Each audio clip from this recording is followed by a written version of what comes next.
పట్టాభద్రుల సమావేశానికి ముఖ్య అతిథిగా వచ్చినటువంటి మా దేనివల్ మల్లన్న గారికి, అలాగనే మా మేడ్కల్ నియోజకవర్గ అభివృద్ధి ప్రదాత అన్న టైగర్ అన్న వేముల వీరేశన్న గారికి, స్టేజ్ మీద ఉన్నటువంటి మా మండల పార్టీ అధ్యక్షులకి, అలాగే నియోజకవర్గ స్థాయి లీడర్లకి, ముఖ్యంగా ముందున్నటువంటి కాంగ్రెస్ కార్యకర్తలకి, విద్యార్థి సంఘ నాయకులకి, ఎన్ఎస్ఏ నాయకులకి అందరికీ పేరు పేరున నమస్కారాలు తెలియజేస్తూ, ఈరోజు తీర్మాన మల్లన్నని ఇలా జోడుల దగ్గర నుంచి చూడడం ఫస్ట్ టైం.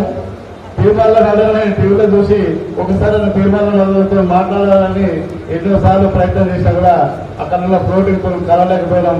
అన్నల దగ్గర నుంచి మాట్లాడడానికి గర్వంగా ఉంది.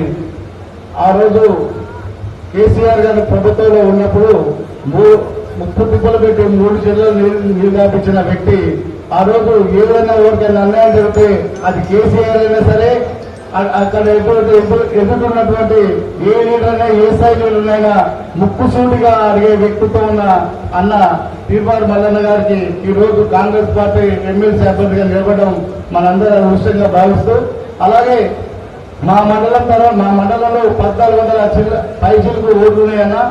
ఆల్రెడీ మీకు కన్నా ముందే మీరు చేస్తున్న సంతోషంతో ఇక్కడ ఉన్నటువంటి ప్రైవేట్ లీడర్ లాంటి యూత్ లీడర్లతో అందరు మా యువజన నాయకులు అందరూ కలిపేసి ఆల్రెడీ ప్రిపేర్ చేశారు.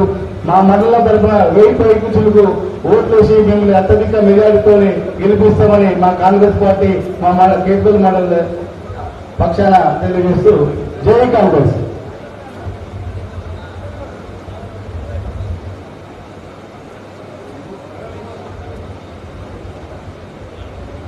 ఈరోజు నల్గొండ, ఖమ్మం, వరంగల్ పట్టభద్రుల నియోజకవర్గ అభ్యర్థి గారి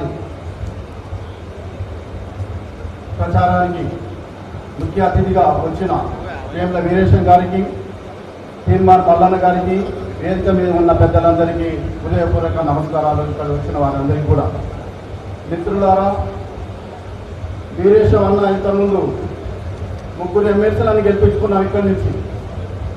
ఆ రోజు కూడా కడపకు తిరిగి ఓట్లు అడిగి ఆ 3 ఎమ్మెల్సీలని గెలిపించుకున్నాం.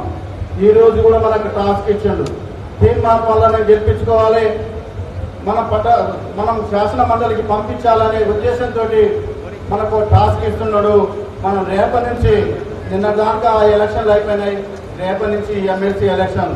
ఈ ఎమ్మెల్సీ ఎలక్షన్లో మనం ఏదో ఇంటింటికి పోయి పట్టభద్రులను కలుసుకొని వారి యొక్క ఓటుని అభ్యర్థించి మన తీర్మాన మల్లన్నని గెలిపించుకోవాలని మీ అందరినీ కోరుకుంటున్నాం. ఆల్రెడీగా తీర్మాన మల్లన్న గెలిచినట్లే, ఇంకా మనం అనుకుంటే అది గెలిచినట్లే. కాబట్టి మీరందరూ తప్పకుండా కంకణ బద్దులై తీర్మాన మల్లన్న గెలిపించవలసిందిగా మీ అందరికీ హృదయపూర్వకంగా నమస్కరిస్తున్నాం.